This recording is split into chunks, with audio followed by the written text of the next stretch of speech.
If you need to cry one day and punch a pillow, then you should do that. You have to address each emotion as it comes through. But if you can take time for yourself and give yourself kindness, we always talk about, oh, you have to be kind to others, be kind to others. You have to start at home. You have to start within yourself. And I found that's what I did. I took care of my health. I feel like it's your spiritual, emotional, and your physical being that needs strength. And you have to work on that all the time. And then once you can, I tell women, fall in love with that woman that looks at you every morning in the mirror. Tell her how wonderful she is. Hello, and welcome to the Stroke It podcast. I'm Alday Townsend, your host. This podcast is for individuals that are wanting to grow personally and professionally. The podcast is going to offer mindset shifts, personal experiences from myself and guest. We're also going to provide some great resources, tools, and direction for navigating life. The goal is to inspire you and encourage you to take ownership of your life and begin living it completely fully today. Let's get to stroking it. Hello and welcome to the Stroke It podcast. I'm Alday Townsend, your host. I'm so excited to be here with you today. My guest, Nanette, and I are going to be sharing so much value, so much information, and our goal is to inspire you to lean into your marriage, lean into yourself, and lean on your friends and family when needed. We are going to be breaking down the 5 love languages.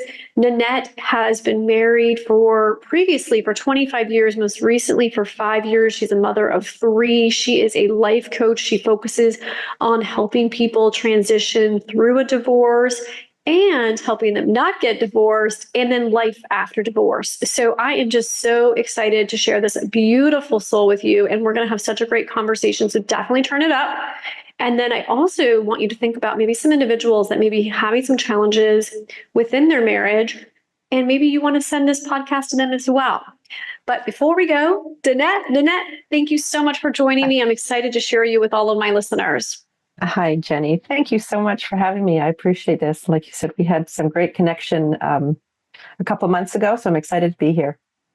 I am as well. So before we kick off, definitely share with the listeners what season of life you're living in, where are you living, and anything else that I may have not said in that first little snippet of you.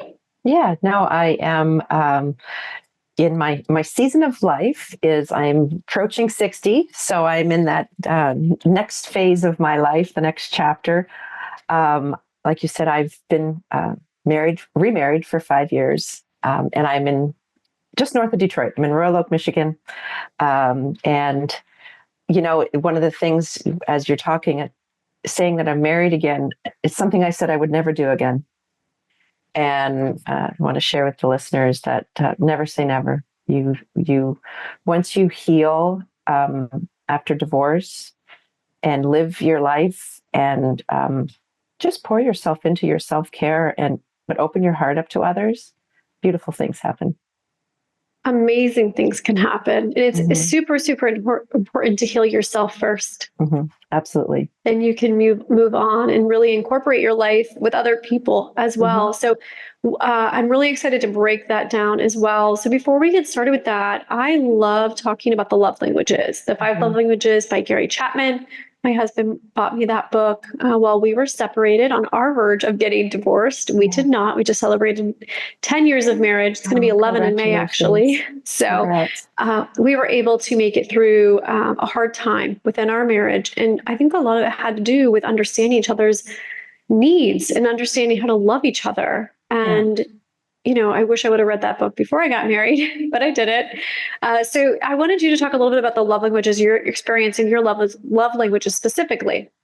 Yeah, my love languages are gift giving or giving back. One of the things that I love to do is I want to welcome people into my life. So my home is very much set up to welcome friends in, always making sure anyone who walks into my home feels welcomed. But giving back is something that's really important to me. That was part of my healing also, was giving back to community and charities. And I feel like it fills up your heart when there's a void. And then once you have that void filled, then you have even more to give back to, because you feel so healed and so appreciative of what you have. So I feel like that's my gift to I others. love that. Yeah. And then when it comes to personal touch, I think that some people have different thought processes or what they think personal touch would mean, but how would someone touch you to make you feel loved, valued, and safe? Oh, I think it's simply just for me specifically, letting me be who I am, letting me grow within myself, and allowing me to shower them with love, because not everybody is open to that. Mhm. And yes, when someone can just let me be who I am and still love me anyway, I think that's the best gift that they can give me. That's awesome. Very cool. Well, that's super important too. And, when you say not everybody wants to receive love, sometimes they don't, depending on how they were brought up. They don't know how to. Right. And it's, Mhm. if I was not brought up like hug, hug, hug, touchy feely, let me snuggle you and wrap my arms around you type of love. My husband was. So, understanding how your upbringing is can also impact how your partner may need to love or how they may maybe push it away a little bit as well. So I'm excited to talk a little bit about that in the future of this. Did you want to say something now? Yes. No, I just, it's so, you have to understand what your partner needs. And if you can both do that, then you both really get fulfilled. Yeah, 100%. So, Yeah. so as we said earlier, it's really healing ourselves first and taking care of ourselves first. So I would love to open up the segment of the podcast and you're talking about the importance of loving yourself so that you can heal, you can move on, and you can love again. Mhm. And I would like for you to share that journey with us so that we can all be inspired to do the same thing. Yeah. When someone leaves you from a marriage, your self-esteem drops really quickly, really hard. The pain runs deep, and you really have to give yourself a lot of time. And no one can tell you what that time frame is. But the most important part is to keep moving forward. You know, I've talked to a few people this week, and the most important thing is just every day take time for yourself, no matter what that might look like. Gosh, maybe it's just getting up out of bed and taking a shower that day so that you can feel good. If you need to cry one day and punch a pillow, then you should do that. You have to address each emotion as it comes through. But if you can take time for yourself and give yourself kindness, we always talk about, oh, you have to be kind to others, be kind to others. You have to start at home. You have to start within yourself. And I found that that's what I did. I took care of my health. I feel like it's your spiritual, emotional, and your physical being that needs strength. And you have to work on that all the time. And then once you can, I tell women, fall in love with that woman that looks at you every morning in the mirror. Tell her how wonderful she is. And it's truly being mindful and putting that effort into yourself. And then you can find someone else. And not everyone is meant to get married again. And I always felt like I would have someone else in my life. I wasn't wanting to be alone forever. But being able to trust again was magical, truly. And do you feel that when you say being able to trust again, do you feel like you had to trust yourself first and really allow yourself to move on and be able to trust people and give yourself permission to trust Yes. other people first? Absolutely. Absolutely. So can you walk us through that? Because I'm sure there was like a time period where you were probably no, no, no, no. And then there was probably a turning moment where you were like, okay, maybe. And then there was probably another turning moment where you're like, I can. So can you Right. take us through that? Well, it's interestingly enough, yes, trusting someone of the opposite sex again was a very an easier journey than trusting women again. Because let me, get the backstory on that for you. My ex-husband had an affair with a friend of mine. So not only was I afraid that I would always just feel so heavy inside I also felt like I was never going to be able to trust and make new female friends again. And the interesting part is my now husband, he introduced me to a group of his friends. And these were friends from high school. And a lot of them were women or the wives of their husbands. And I can't say that there was a specific, like, oh my gosh, I can be friends with these ladies. It was very slow. But as that feeling comes to you, you're like, wow, I can trust others again, both men and women. And I can't say that there's a specific moment in time, but it happened gradually over time that I was able to, like, this has been, 15 years of heartache to healing to growth. But it really was something that I wasn't expecting. But I think as I speak about it, I was allowing myself to open up my heart again. I've written about this, that my heart was torn into 100 pieces, and then that tornado just kind of blew it all away, and I just felt like there was nothing left inside.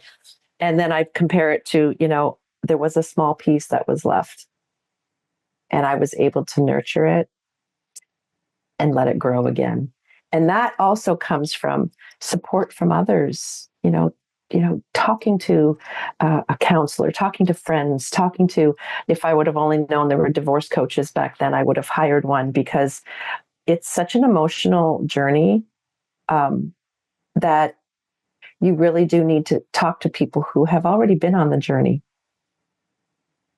I want to lean right into that exact line. So when I was going through my struggle, I didn't go and talk to everybody online, but I did go and have a lot of conversations with people. And I wanted to find people that had been in my shoes before, because I wanted to know how they overcame the obstacle, how they were able to make their marriage work, or why they ended it. Did they regret ending it? And I had a conversation with a family member, and they were so upset with me, but they're like, but you told everyone. I was like, I really didn't tell everybody. Like, I didn't air it. I went to go find people Right. that could speak from experience. If I would have just listened to every single person that had never been in my shoes before, I would have divorced, I would have signed on the line, and then I would have said peace. And probably down the road, I would have had regret. Right. Or I would have wished I would have spoke to more people, and I would have been living in this would have, should have mindset. And so I'm so glad that I started talking to people. And when you start talking to people, they'll open up, and you're going to see that you're not alone. No. We're all going through very similar situations. Some people just are on one side of the fence or the other, Exactly. or they haven't figured it out yet, or they're thinking, or they have, and they have a beautiful marriage and they were able to forgive. And so I want to say, like, definitely speak to people, but find the right people to speak to. Absolutely. Absolutely. I want to say I am not an advocate for divorce. I'm an advocate for knowledge, preparation, and, also knowing that your partner wants to work at it is huge. Unfortunately, mine didn't. And, it took a lot of years. It's not like I threw in the towel. It took a few years before you realize, like, okay, this isn't working, and I can't give of myself anymore. But if you have a partner that wants to work at it, oh my gosh, absolutely.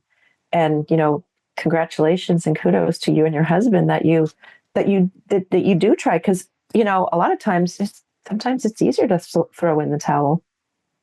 And it's really easy to place blame. Absolutely. And point fingers and not take ownership or acknowledge your role. Right. I think that's super, super important when we talk about, like, yourself. I always want to encourage everyone to look in the mirror, look at how you show up for yourself.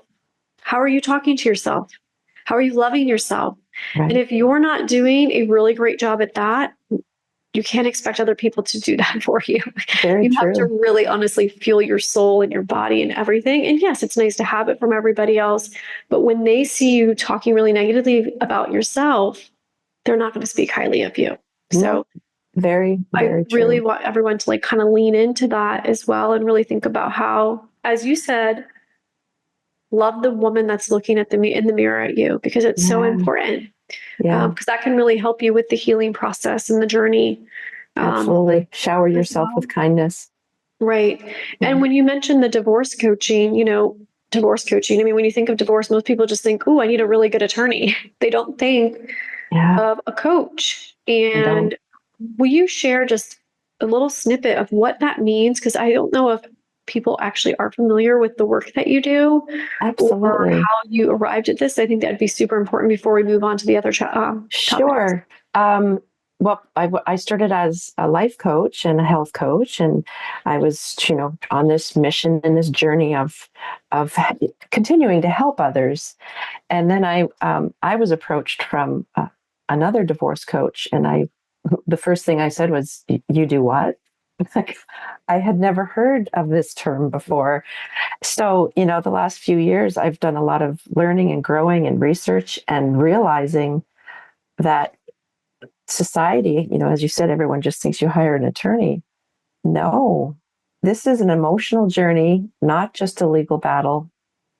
And that's where the coach comes in, is, we can kind of give you a heads up as to what's ahead of you, help you. I always say, rein in those emotions before you speak to your attorney, because it is so expensive to hire an attorney.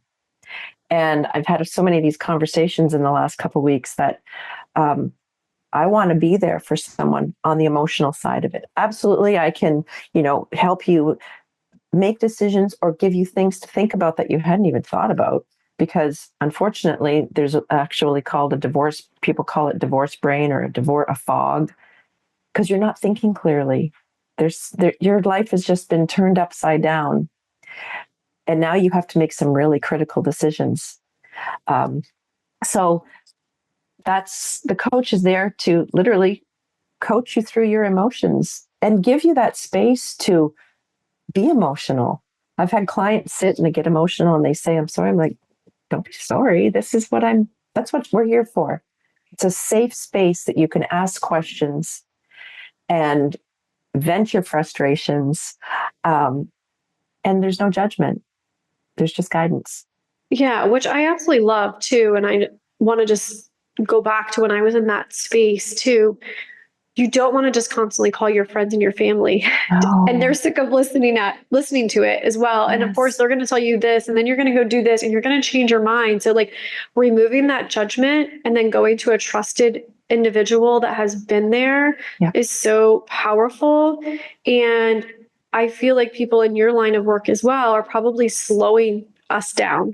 Yeah. And that was one thing that someone had said to me. They were not a divorce coach, but they were listening to me and they said, slow down, Mm-hmm. take your time. This is a big decision. It's Yes. life changing, just like whatever happened was life changing, but slow down. And there's so many times that we want to rush to get the best attorney or fight this and divide the assets and all those things when it's just like, slow down Yep. and go through the emotional process, look within, see the pros and the cons, because the grass isn't always greener on the other side. I had a girlfriend, and I joke about this, that she did not plan her divorce very well. And because she was just like, I'm done. She Yep. spent so many years unhappy. And then it was like she went and just made big decisions and big moves. And like now it's like she's struggling. Yep. And if she would have planned it properly, Mm-hmm. she would have been money ahead. She would have had the support. I just feel like she just Yeah. played the cards wrong. And Right. Yep. now she's now in a really bad place, like financially, mentally, Financially. emotionally, and everything versus having it completely set up. So I'm always thinking, okay, ladies, if you're going to think about getting divorced, get your ducks in a row, like a year in advance. And then, Yes. or even just start working on yourself emotionally, because all the things that you're wanting from that person may just need to be done within. Absolutely. So those expectations and stuff. So I have a whole Absolutely. actually like download on this whole thing Yes. because Actually, so many times. I say, going into divorce overwhelmed and unprepared will likely lead to costly mistakes and a lot of regrets. And I unfortunately know too many horror stories like that. that again, they're just so wanting to rush through it.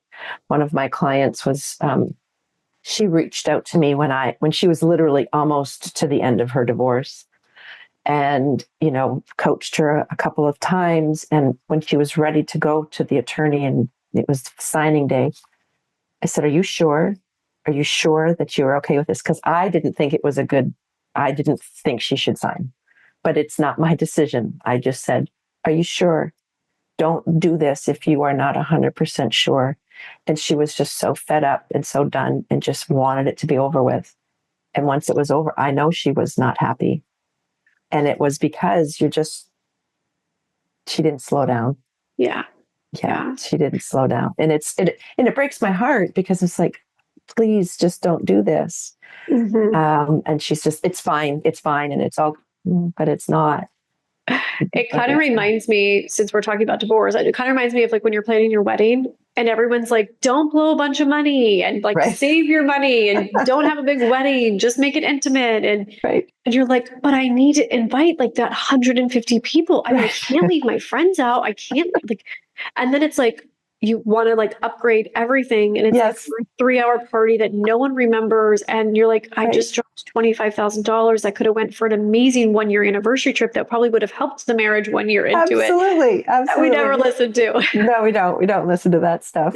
Yes. So, okay. So I think what you're putting out there is amazing. And I know that a lot of individuals are going through some struggling times, and then it's like when you have a lot of variables, whether you have children, whether you have sickness, whether you have in-laws that are on the verge of maybe passing away, or maybe they're moving in with you, or if you have infertility. I mean, there's so many variables that get thrown in the mix of a marriage that are really hard to handle, especially if you have two different people on two different wavelengths, or they have different perspectives, or they're on different timelines as well. So I think if I could say anything, I would tell everyone to just slow down a little bit, really have some really hard conversations, lean in, figure out a way to make it work with your current spouse. I know that you said you would never get married again and you end up getting married.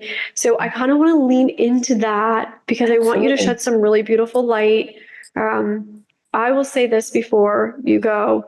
My husband and I have an amazing marriage. Our marriage is better today than it was prior to our entire debacle. We care for each other more. We understand what we're risking if we screw up, and we understand what each other needs, and we genuinely love each other. And we want to be the best for each other. Right.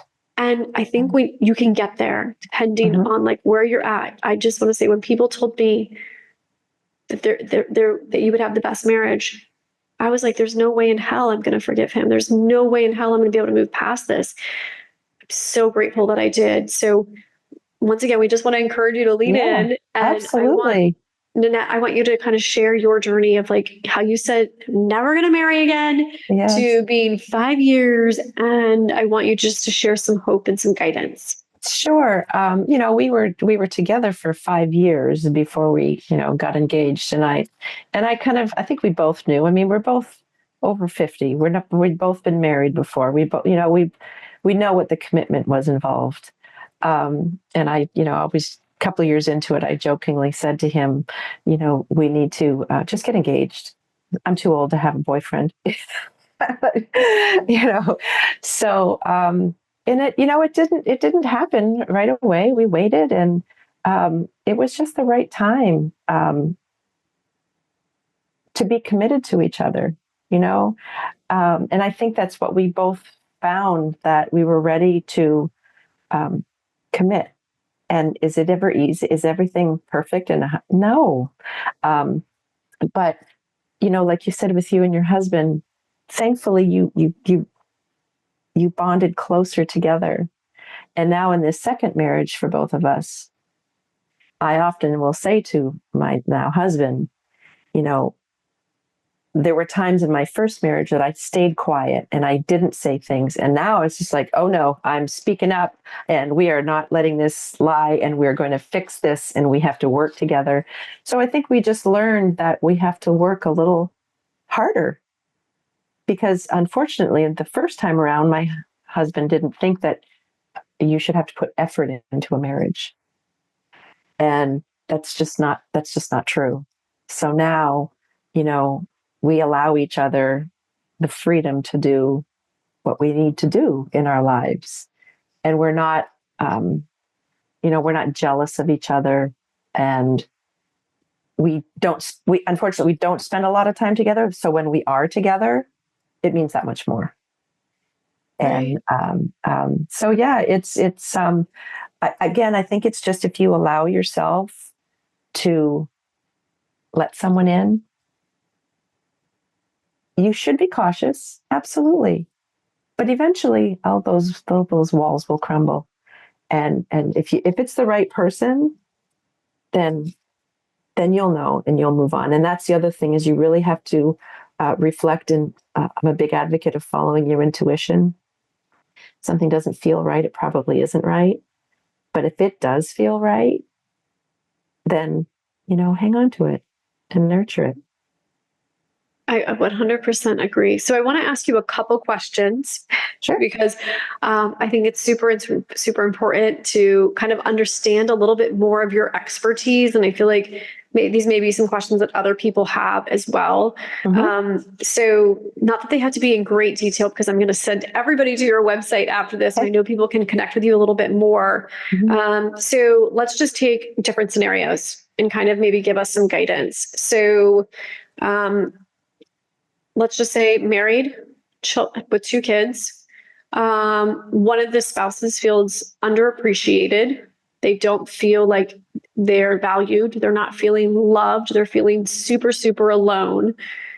What would be your advice to them? Would it be to go and talk to their spouse, go and get a counselor, go work on themselves? If they're just feeling neglected, lonely, and not appreciated, and they're just like, thinks like they just want to throw in the towel, what would you say to them? First, I would say definitely speak to your spouse, because communication is key. And hopefully their spouse is listening and not defensive. But if they are, and even if they're not, yes, work on yourself. Find something in life, in your life, especially a woman, if they're raising the children, and you have to make sure that you do something for yourself. Now, one thing that came to mind is, if you start to do something for you and that maybe changes you, be careful, because that person that you're with may not like this new, confident, strong person. You also have to be prepared to accept that. So do I prefer to be with this person who won't let me grow? Or do I want to be independent, confident? And if I can't be with that person, then there's a decision to make. Again, it takes two, and you both have to allow each other to grow. You know, that's a tough one, because, again, the variable is that spouse willing to work at it. I was speaking to a young woman, married 5 years, not too long ago, and very similar, that she wasn't feeling like he was giving his share of putting into the marriage. And yeah, that she said to him, it's like, she said, I'm not sure this is working. And it shook him up. And now he's working at it. So it all depends on what that other partner wants to Yeah. say.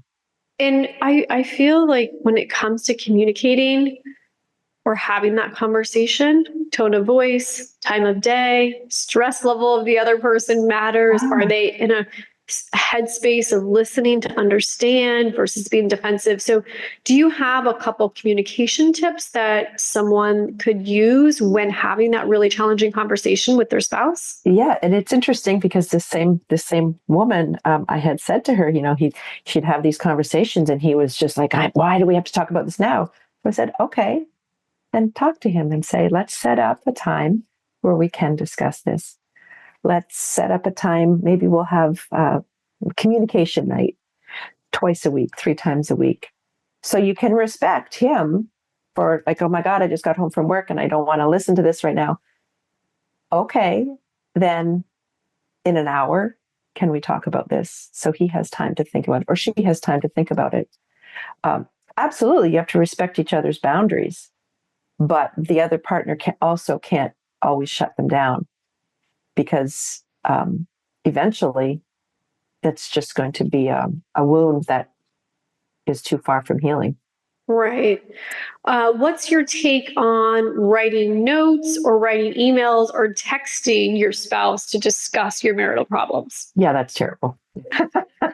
I think texting your spouse in the middle of the day to say, I love you, I'm thinking of you, I can't wait to see you, I think that's very sweet. But to be having an angry conversation, no. No. You might want to say, I think maybe writing a note to pour out your emotions, because some people can't gather their words when they're emotional. So absolutely, I've actually told my clients, write a letter. Maybe you won't even give it to them. Maybe it's just you needing to get those words out, but maybe they'll read it right in front of you so that you can see their expression.